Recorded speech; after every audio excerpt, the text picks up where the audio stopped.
گناہوں سے مجھ کو بچایا الہی، بری عادتیں بھی چھڑایا الہی، بری عادتیں بھی چھڑایا سیدنا ابراہیم بن ادم رحمۃ اللہ علیہ کو حضرت اوزاعی رحمۃ اللہ علیہ بہت بڑے محدث ہوئے، بہت بڑے بزرگ ہوئے۔ حضرت اوزاعی نے حضرت ابراہیم بن ادم رحمۃ اللہ علیہ کو ایک بار دیکھا کہ لکڑیوں کا گٹھا سر پر لیے جا رہے، لکڑیاں کاٹ کاٹ کے آپ بیچتے تھے، تو لکڑیوں کا گٹھا سر پہ اٹھا کر جا رہے، تو حضرت اوزاعی کو ترس آیا کہ اتنے بڑے ولی اللہ ہیں، بزرگ ہیں، آپ کو مشورہ دیا کہ حضرت آپ کے تو جانے والے تو بہت ہیں، آپ کیوں اتنی محنت کرتے، اتنی مشقت کرتے؟ آپ کے مریدین، آپ کے معتقدین بخوشی آپ کے اخراجات برداشت کر لیں گے، اپنی سعادت سمجھتے ہوئے وہ آپ کی خدمت کر دیا کریں، آپ کیوں محنت کرتے اتنی؟ تو حضرت ابراہیم بن ادم رحمۃ اللہ نے فرمایا چپ رہو، میں نے سرکار مدینہ صلی اللہ تعالیٰ علیہ وسلم کا یہ فرمان سنا ہے کہ جو حلال روزی کمانے کے لیے ذلت کی جگہ کھڑا ہوتا ہے، اللہ اس کے لیے جنت واجب کر دیتا ہے۔ دیکھیں نا، جو بیچارہ ٹھیلا لگائے، ٹھیا لگائے، پھیری کرے، اس کو لوگ مطلب حقارت کی نظر سے دیکھتے، لیکن اگر وہ حلال طریقے سے سارے اصولوں کو برقرار رکھتے ہوئے حلال طریقے سے روزی کما رہا ہے، تو یہ اس کروڑ پتی، ارب پتی، کھرب پتی سے کروڑ درجے بہتر ہے کہ جو رشوت اور سود کی کمائی جمع کرتا ہے۔ لیکن آج کل تو مالدار مؤذن ہے، نادار بیچارہ مؤذن کا اس کو ہر ایک ٹھکرا، ہر دروازے سے وہ دھڑکا رہ جاتا ہے، وہ کہیں جاتا ہے تو اس کو لفٹ نہیں ملتی، اس کے کپڑے بیچارے کے پیون لگے ہوتے ہیں، سادہ سے ہوتے بھڑکی لگی تو اس کو کوئی توجہ نہیں۔ میں تو اس مزدور کو خوش نصیب سمجھتا ہوں کہ جو پسینہ بہا کر اپنی روٹی پیدا کرتا ہے، جبکہ اسے جھوٹ بولنے کی عادت نہ، ورنہ مزدور بھی جھوٹ بولتے ہیں، گدا گاڑی والے، ریل گاڑی والے، جو بھی مطلب گاڑی ہے وہ بھی اکثر جھوٹ بہت بولتے ہیں۔ اول تو ٹھہراتے کم ہے، سیٹ صاحب آپ کی جو مرضی میں دے دو، اور آپ بھی بھول پن میں آ گئے، اس کے اوپر بھروسہ کر دیا، پھر پہنچا دیا، پھر وہ اکڑ جاتا ہے، پسینہ بہا کر دکھاتا اس کو، گرمی ہے، فلاں ہے، اور وہ پھر اکڑ کے کھڑا ہو جاتا ہے۔ تو ویسے بھی جو بھی کام اجرت پر جب بھی کرائیں تو طے کرنا ضروری ہے، بغیر طے کیے ناجائز ہے، یہ آپ سمجھیں، دونوں طرف ناجائز۔ اگر طے کرائے بغیر کسی کو اجرت دے دی آپ نے تو بھی گناہ ہوا، اور اس نے لے لی تو اس کے حق میں یہ خبیث ہے، صدقہ کرنا واجب ہے، وہ کھا نہیں سکتا ہے، یہ اصول آپ یاد رکھیں۔ ہاں، جس کی طے ہے اجرت، پتہ ہی ہے کہ صاحب یہاں مرغیاں ذبح ہو رہی ہے، روپیہ فی مرغی اجرت ہے، لکھا ہوا ہے، پتہ ہے، تو پھر تو کوئی حرج نہیں۔ لیکن جب پتہ نہیں ہے، سب بقرعید ہے، بقرعید آ گئی تو بکرے ذبح کرنے کی اجرت طے نہیں ہوتی، جیسا بکرا کوئی مطلب چھوٹا ہوتا ہے، کوئی پہاڑی ہوتا ہے، تو اس کے حساب سے تو ٹھیک ہے یار، جو انصاف سے آپ دے دینا، سیٹ صاحب کر کے اس کو ماری کلٹی، وہاں طے کرنا لازمی، بغیر طے کیے گناہ، دونوں گناہگار ہوں گے، اور اس کے حق میں یہ اجرت خبیث ہوگی، وہ اس کو کھا نہیں سکتا۔ تو آج کل ہمارے مزدور بھائی سب کے سب عام طور پہ اپنی اجرت کو ناجائز کر ڈالتے ہیں، اور یہ بہت بڑی بات ہے۔ تو اس لیے آپ بھی طے کر دیا کریں، اور اگر آپ مزدوری کرتے ہیں، کسی قسم کی اجرت پر آپ محنت مزدوری کرتے ہیں، تو ہمیشہ طے کر دیا کریں، جبکہ آپ کو پتا ہے کہ یہ مجھے دے گا، اس کو پتا ہے کہ یہ لے گا، تو یہ مطلب ثابت ہوا اجرت، تو اس طرح مطلب ہے کہ ضروری ہے۔ تو خواہ خواہ لوگ مطلب اپنی مزدوری ہے، اپنی روزی کو حرام کر رہے تھے۔ اس کے علاوہ اسی قسم کے بے شمار مطلب اصول ہیں تجارت کے جو ہم لوگ نہیں جانتے، اور اس کی وجہ سے ہماری روزی حرام ہو جاتی ہے اور ہمیں اس کا علم تک نہیں ہوتا۔ اور جھوٹ تو توبہ، اس قدر ہمارے یہاں جھوٹ کی ملاوٹ ہوتی ہے کہ توبہ تو، حالانکہ سچی قسمیں بھی کھانا منع، یعنی مال بیچتے وقت جو سچی قسمیں کھائی جاتی ہے نا، وہ بھی منع، اور یہ مطلب ہمیں درس دیا گیا کہ روزانہ کچھ نہ کچھ صدقہ کر دیا کرو، جو تاجر ہے اس کو یہ درس دیا گیا کہ روزانہ کچھ نہ کچھ وہ صدقہ کر دے تاکہ جو زائد سچی قسمیں کھا لی گئی اس کا کفارہ ہو۔ تو جھوٹی قسمیں توبہ، نعوذ باللہ من ذالک۔ تو میرے پیارے اسلامی بھائیوں، رزق حرام کا ایک لقمہ پیٹ میں چلا جائے تو 40 دن کی عبادت برباد ہو جاتی، 40 دن تک اس کی کوئی دعا قبول نہیں ہوتی، اور جب تک وہ حرام کا لقمہ اس کھانے والے کے پیٹ میں رہتا ہے اس پر لعنت برستی رہتی ہے،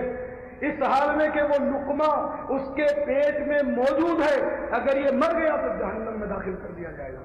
نعوذ باللہ من ذالک۔ اور آج بڑا مزہ دے لے کر حرام کھایا جاتا ہے، سود، رشوت، ہر چیز مطلب دیکھ لیجیے۔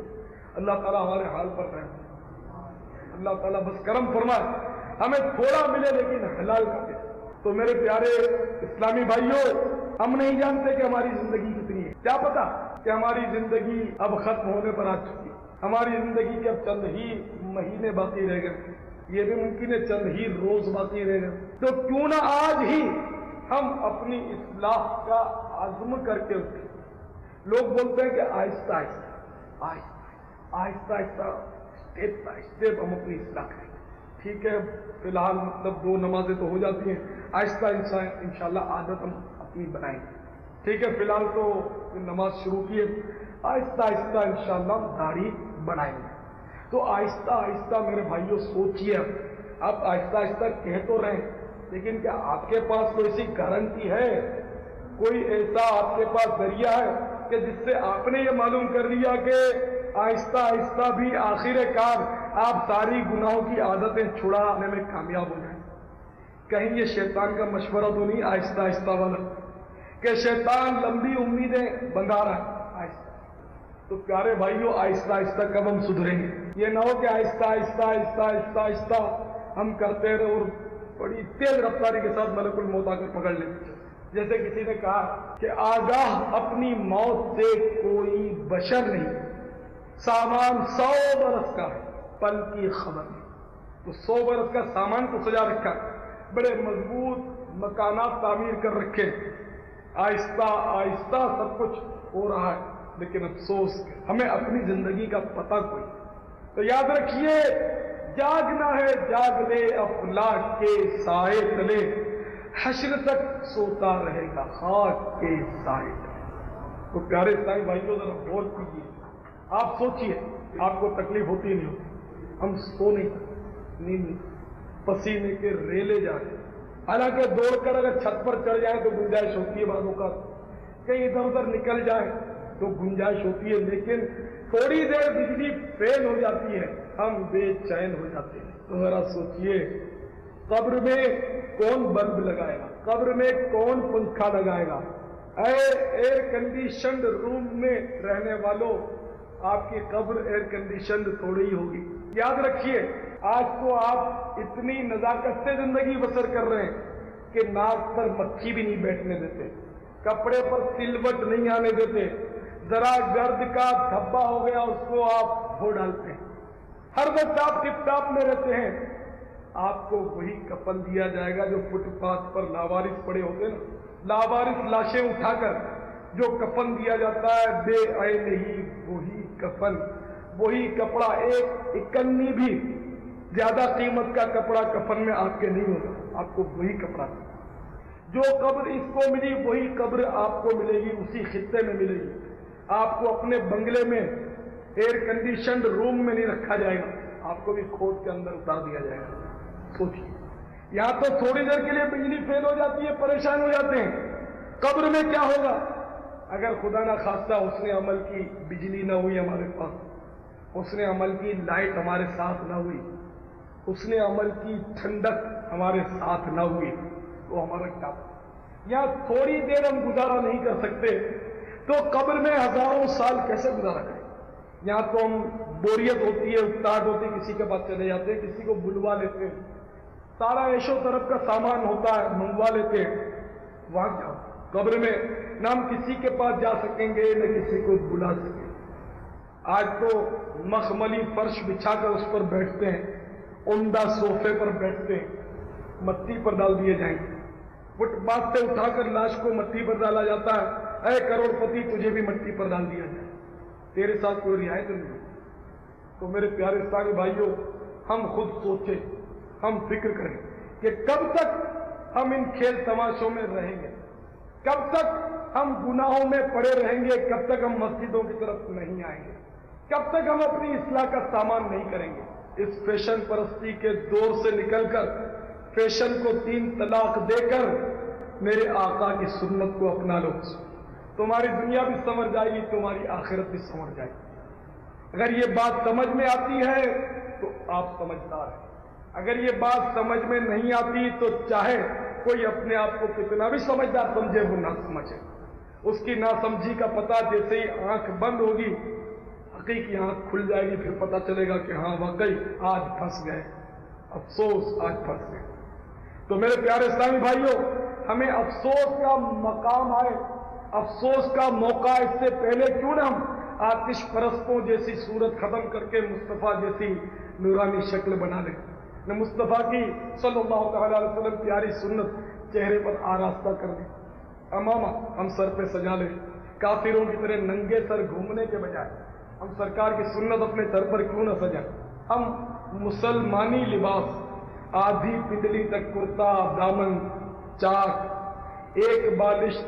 آستین, ایسا سنت کے مطابق ہم لباس کیوں نہ پہنیں جو اللہ کے غضب میں, کہ جن کے بارے میں فرمایا, جسے ایک شخص کے بارے میں حدیث میں آیا کہ ایک شخص تکبر سے اپنا تہبند گھسیٹ رہا تھا تو وہ زمین میں دھسا دیا گیا, قیامت تک دھستا رہے گا.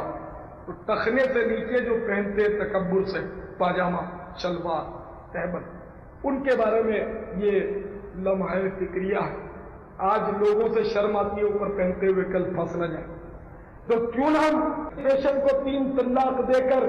پیارے مصطفیٰ صلی اللہ تعالی علیہ وسلم کی سنت کو اپنائیں اور اپنے پائچے تخنوں سے اوپر رکھا کریں. ایسی بے شمار سنتیں کہ جو آج بدقسمتی سے ہم سے چھوٹ گئی. گناہوں سے مجھ کو بچایا الہی, بری عادتیں بھی چھوڑایا الہی, بری عادتیں بھی